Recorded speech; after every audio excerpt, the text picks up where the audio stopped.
A change of plans for thousands of Air Canada employees as the federal government blocks a major strike, forcing the airline to stay in the air. Stacey Ross reports.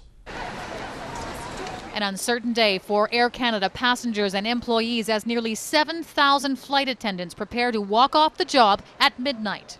Whatever we're set to do, we're set to do. We are ready to go on strike, far as I understand. Yep. But early this afternoon, Labour Minister Lisa Raitt blocked the threatened job action by officially requesting that the Canada Industrial Relations Board review the case.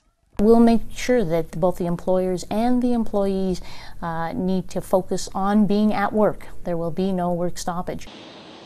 Workers cannot legally strike while the board completes its review, which may buy the government some time. Back to work legislation can't be introduced until the House resumes sitting next week. The Canadian Union of Public Employees, meanwhile, says the move is a violation of workers' basic rights, saying if Minister Raitt attempts to go through with this misuse of the CIRB, CUPE will explore all avenues to challenge this abuse of ministerial discretion.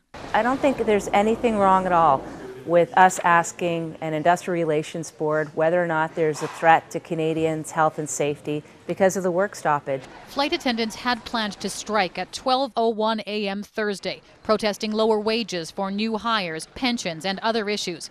It's a move that would have disrupted travel at airports around the world and across the country, including Victoria. Passengers that are actually moving through the system from Victoria, Vancouver, and/or Calgary to other locations would likely be impacted to some extent. And in that event, our best advice is for each of the passengers to contact Air Canada.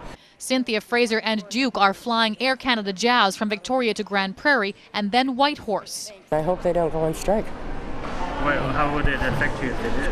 I don't know how I'd get home, really. Though her travel plans may have been disrupted, she does not approve of the government's intervention. I don't like what the minister is doing because I think that's taking away union rights. And if it happens here, it's going to happen everywhere in the world. CUPE could still proceed with illegal strike action, and if that's the case, other island airlines are prepared to bail out stranded passengers. I think we'll monitor it and see what happens, and we'll react if we need to, and put more aircraft on and be happy to take care of the business. Harbour Air could double the number of flights leaving Vancouver Island, but for now, all planes, Air Canada and otherwise, are taking to the skies on schedule.